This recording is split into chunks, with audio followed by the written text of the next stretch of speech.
Shalom, shalom frère. Vous êtes bénis dans le nom de notre Seigneur Jésus-Christ. Il est, je crois, 2 heures et quelques minutes. Et je vais partager quelque chose de la parole de Dieu avec vous.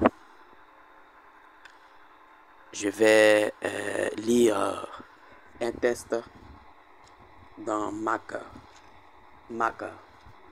16. Nous allons lire Marc 16, le verset, à partir du verset, nous allons lire Marc 16, à partir du verset 17, du verset 17 au verset 20 de Marc 16. Il est dit: voici les miracles qui accompagneront ceux qui auront cru. En mon nom, ils chasseront les démons. Ils parleront de nouvelles langues. Ils saisiront des serpents. S'ils boivent quelques breuvages mortels, ils ne leur feront point de mal. Ils imposeront les mains aux malades et les malades seront guéris. On va s'arrêter au verset 18. Ok. Donc du verset 17 au verset 18 de Marc 16. Alors, de quoi je veux parler, frère? Je veux échanger, parler de quoi? En effet, aujourd'hui, après avoir lu ça, nous croyons que ces signes, ces miracles qui sont énumérés ici, si quelqu'un croit, quand quelqu'un croit en Dieu, qui ne manifeste pas ces choses-là, qui ne fait pas ces miracles-là, la personne pense souvent que ça veut dire qu'elle n'a pas reçu le Saint-Esprit, elle n'a pas cru au Seigneur. Vous voyez? Et très souvent, quand nous voyons, certains vont dans une assemblée, voyez un prédicateur, un homme de Dieu, s'il ne fait pas de miracle, c'est qu'il n'y a pas ces signes-là. S'il n'y a pas ces signes-là, on pense qu'il n'y a pas Dieu. Et les frères qui croient au Seigneur, qui n'ont pas ces signes-là, certains pensent que ça veut dire qu'ils n'ont pas Dieu. Parce que pour eux, quand on croit en Dieu et que on doit avoir ces signes-là, c'est-à-dire ces miracles-là, on doit faire ces miracles-là. Mais ce n'est pas une vérité. Ce n'est pas une vérité. On va éclaircir ça parce que certains pensent que quand on croit, forcément, on doit manifester ça là. Ces signes-là doivent nous accompagner forcément. Mais ce n'est pas forcément. Ça ne doit pas nous accompagner forcément. On va lire 1 Corinthiens 12. On va lire 1 Corinthiens 12. On va chercher 1 Corinthiens 12.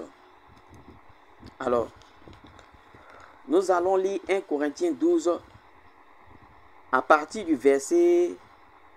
On va lire le verset 28 au verset 30 de 1 Corinthiens 12. Qu'est-ce qu'il est dit là? Il est dit: et Dieu a établi dans l'Église premièrement des apôtres, secondement des prophètes, troisièmement des docteurs, ensuite ceux qui ont le don des miracles, puis ceux qui ont les dons de guérir, de secourir, de gouverner, de parler diverses langues. Au verset 29, il est dit: tous sont-ils apôtres? Tous sont-ils prophètes? Tous sont-ils docteurs? Tous ont-ils le don des miracles? Tous ont-ils le don de guérison? Tous parlent-ils en langue? Tous interprètent-ils? Vous voyez, frère, ce n'est pas parce qu'il est écrit que ces miracles accompagneront ceux qui auront cru en moi que tout le monde est capable de faire des miracles, va faire des miracles. Non, ce n'est pas un signe. Vous voyez, quand vous lisez 1 Corinthiens 12, le verset 28 au verset 29, vous voyez, il est dit clairement: est-ce que tous ont-ils le don de guérison? Vous voyez, est-ce que tous, vous voyez, je reviens, on dit, Tous sont-ils apôtres? Tous sont-ils prophètes? Tous sont-ils docteurs? Tous ont-ils le don des miracles? Est-ce que tout le monde a le don des miracles? Tous ont-ils le don des guérisons? Est-ce que tout le monde a le don des guérisons? Tous parlent-ils en langue? Est-ce que tout le monde parle en langue? Tous interprètent-ils? Est-ce que tout le monde interprète? Vous voyez? On va partir un peu en arrière dans 1 Corinthiens 12 toujours. On va partir un peu en arrière. Et on va prendre 1 Corinthiens 12 à partir du verset 8. Il est dit, en effet, à l'un est donné par l'Esprit une parole de sagesse, à un autre une parole de connaissance, selon le même esprit, à un autre la foi, par le même esprit, à un autre le don des guérisons, par le même esprit, à un autre le don d'opérer des miracles, à un autre la prophétie, à un autre le discernement des esprits, à un autre la diversité des langues, à un autre l'interprétation des langues. Un seul et même esprit opère toutes ces choses, les distribuant à chacun en particulier comme il veut. Vous suivez? Vous comprenez alors? Ce n'est pas tout le monde qui fait miracle parmi les croyants. Ce n'est pas un signe que si quelqu'un ne fait pas miracle, ça veut dire, on ne doit pas dire si quelqu'un ne fait pas miracle, c'est-à-dire qu'il n'est pas croyant. Non, non. La Bible est claire dessus. Vous lisez tout 1 Corinthiens 12, vous comprendrez. Alors, ce n'est pas parce qu'un pasteur ne fait pas miracle que ça veut dire que lui, Dieu n'est pas avec lui. Non, non, non. Voilà.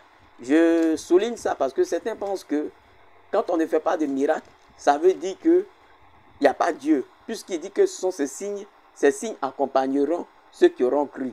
Non, non, non, non. Tout le monde ne fait pas de miracle. Tout le monde n'est pas apôtre. Tout le monde n'est pas prophète. Tout le monde n'est pas docteur, parlant de ministère. Tout le monde n'a pas le don de guérison. Tout le monde n'a pas le don de faire des miracles. À chacun, les dons sont distribués selon l'esprit.